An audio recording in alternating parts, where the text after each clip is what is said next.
Hey, good morning, relatives. Just trying to start by catching this violet of sorts, type of violet, at the corner of the edge of my garden. Step back, and there's the feverfew and the valerian. And there are some valerian that are showing good flower buds, and I will show them off. There, that arbutus, I'm going to bring that back to the center. That arbutus is showing some good growth, some stronger growth this year. It hasn't budded out as much as it did last year, but what is there is stronger. Let me see. Get the tree. There's somebody coming. I'm going to try not to get them on camera, but I want to show off this stuff. There's that elecampane, now free from the weeds and growing up to her proper height. And the flower buds, oh, there we go. The flower buds on the valerian are starting to show. And the calendula and nasturtiums that I planted out here are doing well. I should probably step back a bit.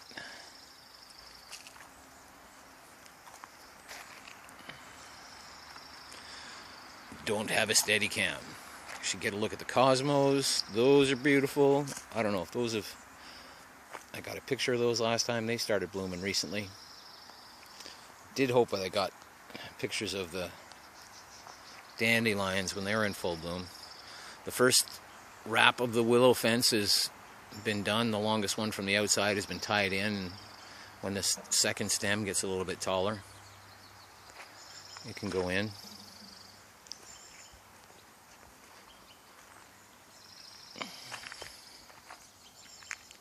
What's going on in there? All kinds of stuff. There's feverfews and lemon balms and motherworts and daisies and another elecampane there in the middle of that pack. Those are some pretty flowers that I don't know.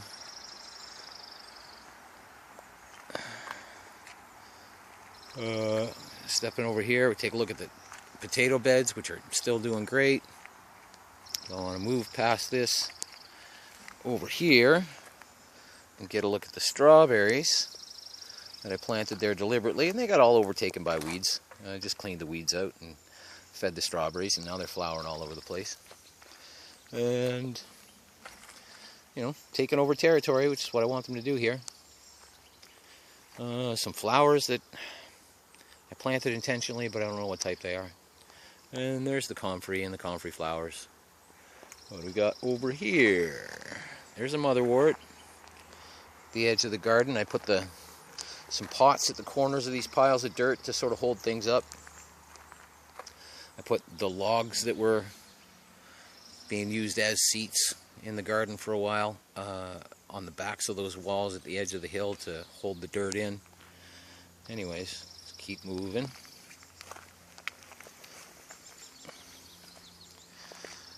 These are a garlic project. I got the garlic bilbos from the bobos, whatever they're called, from the scapes. And planted a bunch in here, scattered, but I've got a bunch planted intentionally, like intentional rows. And those will be visible in a bit, in a week or two. Wildflowers that are coming up. Clover on the right, on the left, and the valerian on the right. There's a nasturtium pot. Oh yeah, why am I showing these off? I put these flower pots in between the cracks in the logs to hold the dirt up. There's a thistle that I'm growing on purpose, sort of like the intentional thistle. Check out the red on these clovers. I've never seen red stems on a clover like that. And there's a clover right there that's got some red, but nowhere near as much distinct red as that one. And I'm like, wow, beautiful colors. This bed has also become a potato bed. There's you know, all kinds of little seed potatoes ended up in the dirt. And then today's project that I've been prepared for is this chunk of ground here. The stuff on the left is the soil from last year's bed, which has been weeded and was sifted last year. It's in great shape, but the chunk with vegetation still in it, that's pathway. That's unsifted soil yet. But that chunk represents the last bit of garden in that whole chain of garden beds. And then I'm going to start working on that today. And then over here, there's some logs to get chopped up a bit and back up that next pile of dirt. And that's where the tomato patch is going to be, where all those pink flowers are. That's where that's going to be. And so, let's go back out to the road. Come down the other side.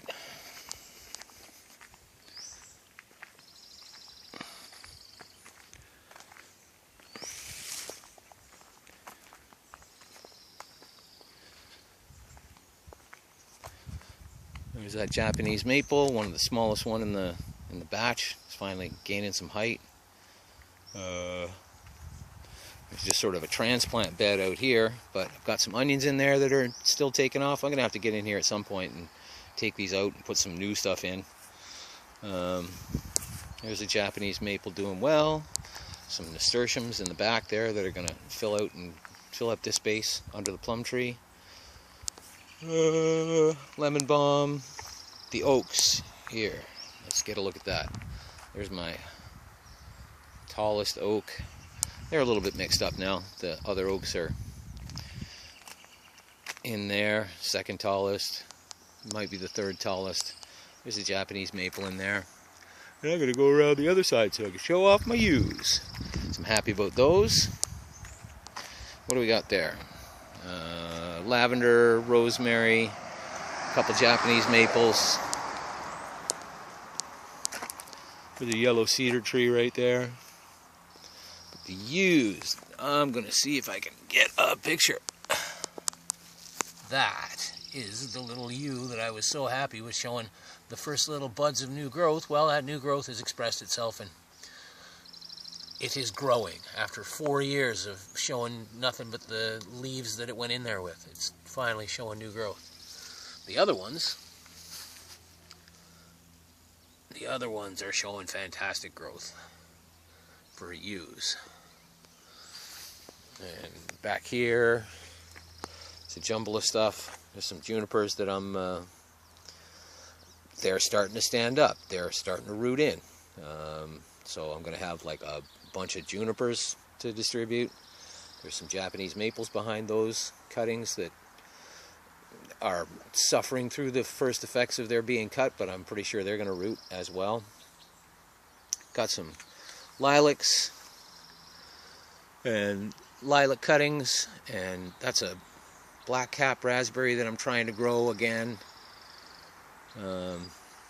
Last year's failed. This year's has not. And what do I got in here? Maybe some kiwis. We'll see. We'll see if those kiwis take off. And then, moving without getting the neighbors in the shot. This clover, which looks remarkable, was just dug out of a bunch of weeds, and I gave it some food, and it popped up, and it's like so happy to have the ground to itself. There's the renegade nettle patch. And then the peas that I'm happy about. This whole line of peas. And there's some nasturtiums in there intentionally, some onions in there intentionally along the front, valerian that's going to grow up and, you know, add some beauty, and kind of see the things that are going on in there. I'm going to step this way. Mints and lemon balm and spearmint, chocolate mint. There's another clover. The peas in the front didn't do that well. I think it's because I put them out when they were too cold. And so this batch did not do anywhere near as well taken off as the others. What do we got? Well, thank you. Thank you for direction and motivation.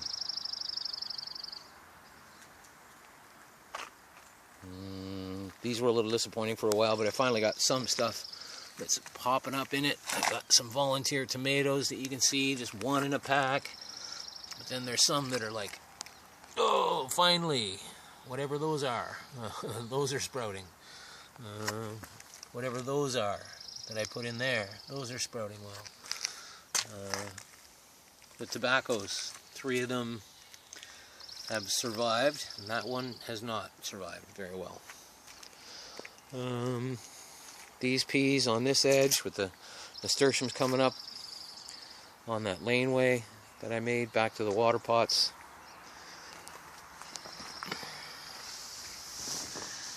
And I suppose I should come all the way back here, and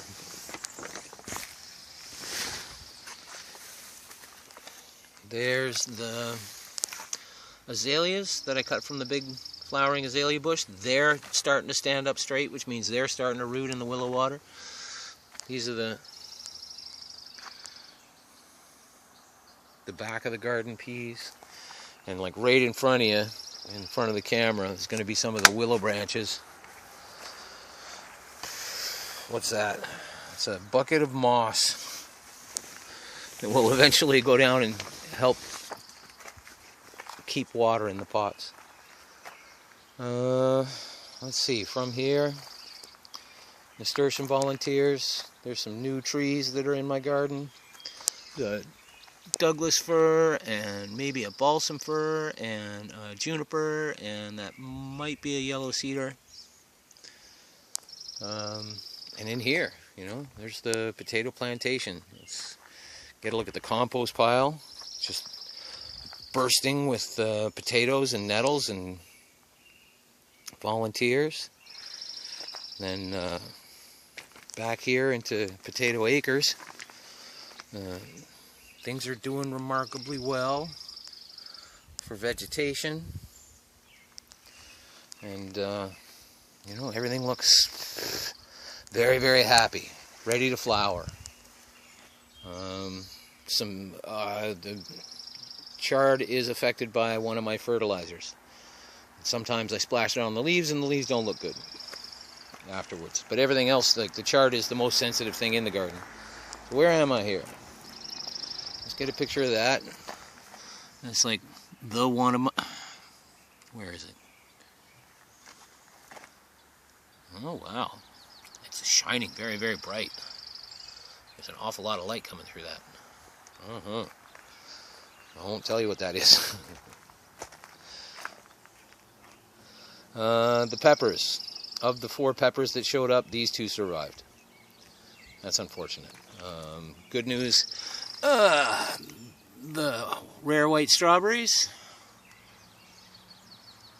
are making rare white strawberries, and that's a red strawberry that started to make strawberries, a bunch. Anywho, I guess that's about it. It's like the accomplishments of the last couple of years of work, and you know, there's a long view from inside my garden to the other stuff, and I try not to show off the address or anybody's identifying information. Thank you. Thank you.